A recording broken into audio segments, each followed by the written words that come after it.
നിന്ന് അമിത്ഷാ പറഞ്ഞിരിക്കുന്നത് തമിഴ്നാട്ടില് 2026 ഭരണത്തില് ഞങ്ങൾ തന്നെ ഉണ്ടാവും, ഇല്ല എന്നുണ്ടെങ്കിൽ ആര് ഭരിക്കുന്നോ അവർക്കൊപ്പം കൂട്ടത്തിൽ ഞങ്ങളും ഉണ്ടാവും എന്നൊരു ഡയലോഗ് ഇന്ന് പറഞ്ഞിട്ടുണ്ടായിരുന്നു. അതിനുവേണ്ടി ഇവര് കിണഞ്ഞ് ശ്രമിക്കുന്ന ഒരു കാര്യമാണ് ഞാൻ നിങ്ങളിലേക്ക് എത്തിക്കുന്നത്. എന്റെ വീഡിയോ കാണുന്ന നിങ്ങൾക്കറിയാൻ പറ്റും, മെയ് മാസത്തിൽ ഞാൻ ഈ താഴെ കാണുന്ന ഈ കള്ള സാമിയെ കുറിച്ചിട്ട് ഒരു വീഡിയോ ചെയ്തിട്ടുണ്ടായിരുന്നു. അയാൾ അന്ന് പത്രക്കാരോട് പറഞ്ഞിരിക്കുന്ന ഒരു കാര്യം നിങ്ങളൊന്ന് കേട്ടു നോക്കും.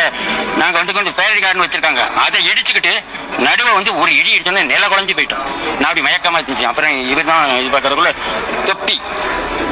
അതായത് മധുരയിൽ നിന്നിട്ട് പുള്ളി ഒരു പൂജ കഴിഞ്ഞ് തിരിച്ച് ആശ്രമത്തിലേക്ക് പോകുന്ന വഴിക്ക് ഒരു ബലേനോ കാറ് ഇയാളുടെ കാറിൽ വന്ന് ഇടിച്ച് അത് ബാരിക്കേഡുകളൊക്കെ തകർത്ത് ഇയാളെ കൊല്ലാനായിട്ട് ശ്രമിച്ചിരുന്നു. ആ വണ്ടി ഓടിച്ചിരുന്ന ഡ്രൈവർ ഒരു തൊപ്പിയുള്ള താടി വെച്ച മനുഷ്യനായിരുന്നു എന്നാണ് ഇയാള് മാധ്യമങ്ങൾക്ക് മുന്നിൽ പറഞ്ഞത്. പക്ഷെ ഇവിടെ കയ്യടി കൊടുക്കേണ്ടത് ആ പോലീസുകാർക്കാണ്. ഈ കള്ളസ്വാമി ഇത് പറഞ്ഞതിന്റെ തൊട്ട് പിന്നാലെ തന്നെ പോലീസുകാർ അവിടെ ഉണ്ടായിരുന്ന CCTV വിഷ്വൽസ് പുറത്തുവിടുകയും അതിൽ അമിത വേഗത്തിൽ വന്ന ഇയാൾ യാത്ര ചെയ്ത ഫോർച്യൂണറിലേക്ക് ഇടിക്കാതിരിക്കാൻ മാക്സിമം ട്രൈ ചെയ്യുന്ന, പക്ഷെ ഫോർച്യൂണറിന്റെ പുറകു ഭാഗത്ത് തട്ടിയ ഈ ബൊലേനോ കാറിന്റെ വീഡിയോ പോലീസുകാരാണ് പുറത്തേക്ക് വിട്ടത്. സന്തോഷ വാർത്ത എന്താണെന്ന് വെച്ച് കഴിഞ്ഞാൽ ഇന്ന് ഈ കള്ളസ്വാമിനെ അറസ്റ്റ് ചെയ്തിരിക്കുകയാണ്. എന്തിനാണെന്ന് വെച്ച് കഴിഞ്ഞാൽ മതവിദ്വേഷം പടർത്താൻ ശ്രമിച്ചു എന്നതിന്റെ പേരിൽ. ഈ കള്ളമോൻ പറഞ്ഞ എല്ലാ ആരോപണങ്ങളും അന്വേഷണ വിധേയമായി അന്വേഷിച്ചതിന് ശേഷമാണ് ഇയാളെ അറസ്റ്റ് ചെയ്തിരിക്കുന്നത്.